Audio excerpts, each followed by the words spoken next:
One of the biggest stories, if not the biggest story to come out of the US in the last at least decade, maybe this century, was the fact Donald J. Trump has been found guilty on 34 felony charges. Now, the charges were falsifying business records in the first degree, which involves Stormy Daniel, an ex-porn star, or maybe continuing porn star, not sure. But this was in regards to him paying out some hush money. Normally, not a felony charge, it's just a misdemeanor.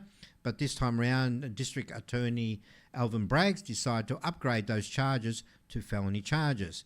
Now, Alvin Braggs has a history of downgrading felony charges down to misdemeanors, and he normally does it just, I think, around 67% of the time. I think that's what the people had worked out at one stage. But like I said, this time around, decided to upgrade these charges. And because of that, everyone, of course, is screaming election interference, including me. I think this whole court case is a sham. But being tried in New York, a Democrat city, they had a jury pool which was specifically a bunch of lefties. You know, there was no way he was actually going to get a fair trial. Now, of course, there's been a huge fallout on both sides of the aisle regarding this court case. The lefties are non-stop hitting the airwaves with calling Trump a convicted felon. And it's just mind-boggling that this even got to the stage of being a, what do they say, a felonious type charge. So, of course, this was the announcement from CNN's Jake Tapper. Let's have a look at this, and these are the charges. Donald Trump found guilty on all 34 counts of falsifying business records in the first degree. All 34 are felonies. Donald Trump has now been convicted of 34 different felony crimes by a jury of his peers in Manhattan. 34 felony charges for former President Donald J. Trump, convicted of 34 felony charges having to do with falsifying business records to cover up hush money payments to Stormy Daniels. An unbelievable moment in American history. The jurors are now being asked about their agreement with these charges, and they are responding yes. Trump has a frowned expression on his face as the verdict reading is completed. He is not moving. The former president of the United States, now a convicted felon. Donald. What an absolute scam it is. There were so many people that have denounced this court case, including one of the leading legal scholars, Dershowitz. He literally said that the jury pool that Trump got was an absolute disaster, and he was going to be in so much trouble, which proved to be correct. I personally thought right from the start he was going to be found guilty just because of the sham trial that it is. And again, because it's in New York, there was no way he was going to get a fair trial. Sorry. And so, of course, we had a whole bunch of people that started celebrating, and this little lady decided to do a bit of a happy dance. So let's have a look at this result. 34, 34, 34, 34, 34, 34, 34, guilty. ¡Ay, qué rico! ¡Ay, qué rico! ¡Pa'l carajo! ¡Que se vaya pa'l carajo el Trump! Here's the problem with her little happy dance. This isn't going to stand up in the appellate process. The Judge Merchant was just an absolute mess with the way he handled the proceedings. And it's probably why they never televised it, because they knew it was a sham case, and they also knew there was going to be so many discrepancies during the running of the case that if it was broadcast for the world to see, they would get tenfold the amount of criticism to what they've already received. Merchant just made some really dumb decisions during the whole case. But yeah, let's have a look at some other responses. Now, this is, what's his name? Eli Honig. He's a CNN legal analyst, the senior analyst. Now, he had something to say, and this was very surprising to me, coming from CNN, which is a really lefty anti-Trump network. Now, they did have a couple reports where they said it was a bit dodgy, but a majority of the time they were salivating in the fact that Donald Trump was on trial. Let's have a look at the response that he had. So the jury instructions are so important. They're sort of dry, but they're crucial. They're the last thing the jury will hear before they disappear into that jury room to deliberate. And we, as a criminal justice system, we do the best we can. We try to have the judge explain it in non-legal, understandable terms. Some part of the jury instruction is easy to understand. For example, it's up to you, the jury, to assess the credibility of the witnesses. Anyone can understand that. Other parts get really deep into the weeds, usually when we get into the elements of the crime. And what happened today, when the parties were arguing about what the jury instruction should be and should not be, absolutely blew my mind. I need to call this out. We collectively, prosecutors, are pushing the boundaries of due process here. The general back and forth in the courtroom today was the defense lawyers saying, Your Honor, please tell the jury specifically what the other crime is, right? Prosecutors have to prove falsified records for another crime. Defense lawyers were begging him. They have to know what the other crime is. And prosecutors were saying, no, let's keep it very vague and general. It's a bizarro world. I know that there is some aggressive reading of the New York statute that says, well, the jury doesn't really have to know what the other crime is. But to me, that suggests that the DA's office is hell-bent on getting the conviction now and worry about the fallout. That was the problem right from the start, that no one actually knew what the underlying felony charge was. Because these falsifying records were supposed to be covering up some other felonious charge. I don't even know if that's the right word. I don't care. I'm gonna make it the right word. So they'll make it into a felony charge, but no one knew what it was. And this was the charge that was supposed to have made it so serious that had lifted it from a demeanour to a felony. To this day, we still don't know what it is, even though he's been found guilty on the 34 other charges. Now, remember, these are misdemeanour charges, okay? Falsifying records, it's not a felony. So you should be getting a slap on the wrist. Instead, Trump got 34 of them, canings, not just slaps on the wrist. All right, let's have a look what's happening in the other world of the left. This is Chris Cuomo. He was in the middle of doing a debate with Dave Smith on PBD podcast, and they asked him about the court case and what he had to, what his thoughts were. Now, remember Chris Cuomo, big lefty. He had a shocking record during the COVID lockdowns and his thoughts with it, and the way he attacked Joe Rogan with ivermectin and so forth. Now, he is a lawyer, or he was a lawyer before he got into the media. Let's have a listen to what he has to say about the court case. I agree with your analysis of this case. I've never liked it. I don't like that Bragg jumped the line because I think that he wound up ruining what was a legitimate legal look at what happened in Georgia, which now I don't know that it's going to happen because of that immunity argument, although I think it will lose. This was a misdemeanor that was trumped up to felonies. To call it 34 counts is laughable because the 34 counts are different checks that were signed to pay back Cohen. This district attorney has no problem knocking down significant felonies to misdemeanors. He did it 70% of the time. Now, the people of New York City can judge him, and if they like the policy, he made an argument why he was going to do that. But the same guy who does that then did this to Trump. He campaigned on going after Trump. And you don't make this case against anybody else. And the same thing goes for the Attorney General in New York. And yes, she went after my brother, so maybe I'm just saying it because she did that. I'm not, but, have at it. You don't bring the case of two sets of books that you brought against Trump. Did he have two sets of books? Yes. Did he have Michael Cohen pay off these ladies and try to hide it? Yes, he did it. Should it have been prosecuted as a felony? Absolutely not. Does it embolden his case that everything that happens in America is corrupt? Yes, and I think that's a big tragedy. So what does this mean to him? My analysis of it is this. The only way it hurts him is if in specific states, people who are called persuadables right now, which is really not fair because what they really are is, in my interviews with these populations, I don't know which one of these is more frightening to me. So I don't know yet. That's not really a persuadable. A real persuadable is, I like what Dave is saying, but not 100%. If Cuomo could help me a little bit more on these issues, I may go for him. That's a persuadable. This is just people who are just so disgusted. They don't know which way to go. This may move the needle in states with that population in a way that could hurt Trump. But I think he's going to raise a lot of money off it. He already has. And I think it was a case that should not have been brought. And it was brought for the wrong reasons. Totally agree with that. As Chris Cuomo said, this is going to change a lot of people's views on the court case.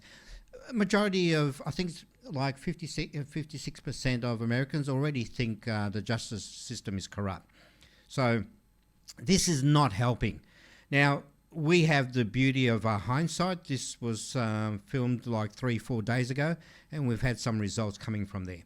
But before we get into some of those, we actually had Representative, what's his name, John Rose, who got up at the House, in the US House, and had something to say regarding the whole matter once again. Concern every member of this body, as well as every American across our country, whether they be Republican or Democrat, for Donald Trump or against him. Regardless of one's opinion of the current Republican nominee, we'd be well served to remember the long and cherished tradition we have in this country of settling our political differences at the ballot box. For nearly 2.5 centuries, our nation's elected leaders have properly resisted the temptation to oppose their political rivals through the weaponization of our justice system. Equal justice for all, and an overall trust in our justice system is fundamental to who we are as Americans. And those who would destroy that hard-earned trust just to score cheap political points should be held accountable. Held accountable. Oh, it doesn't quite work all the time, does it? Biden seems to be getting away with everything.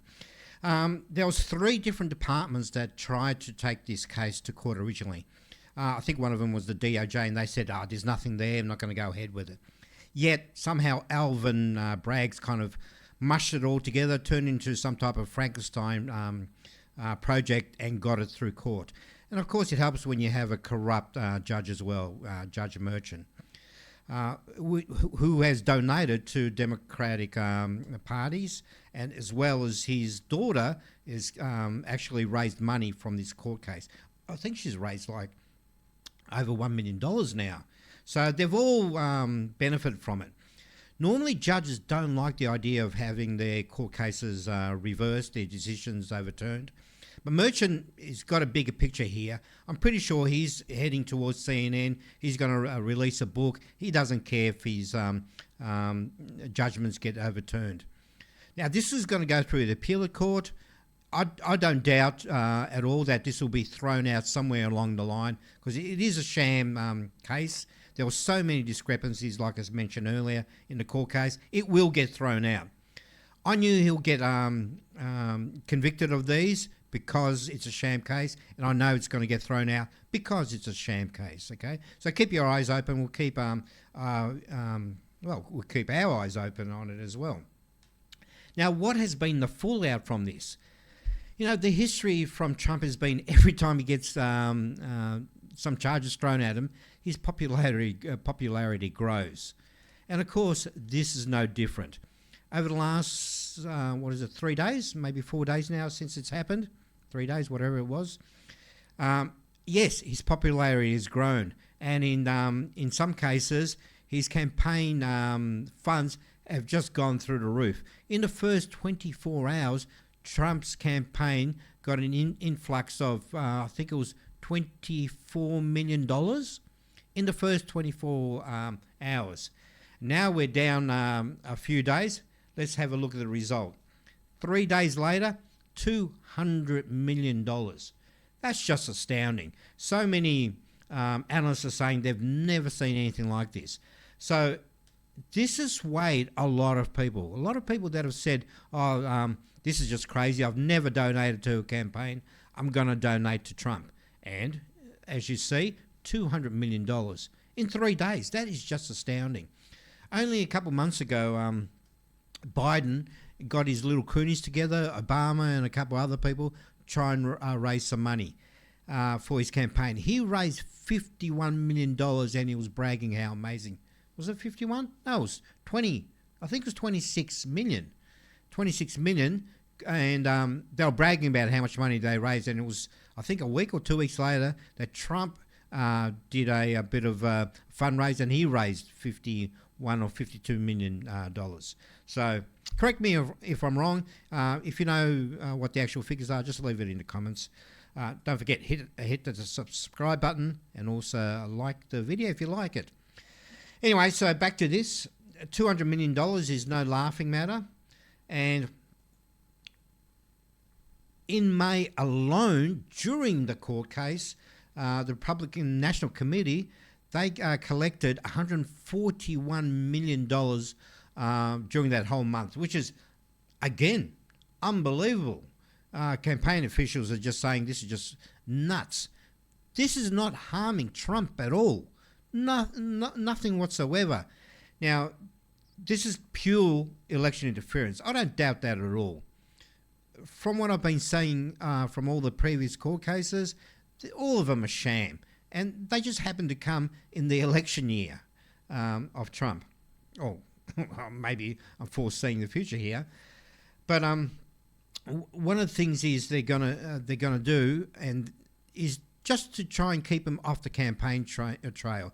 I don't think their goal is to lock him up, but to stop him from actually being on the campaign trail.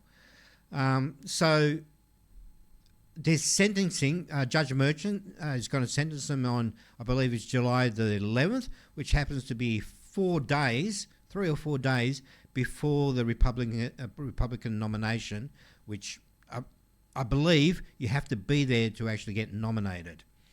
So that's very fortuitous for the Democrats that it happens to be on that date.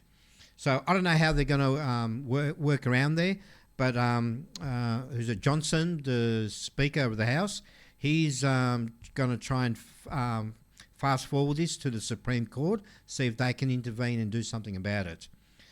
Not sure if they can do it because normally it needs to go through the appeal process. There's a few different courts to go through, and it's a state issue, but we'll see what happens there.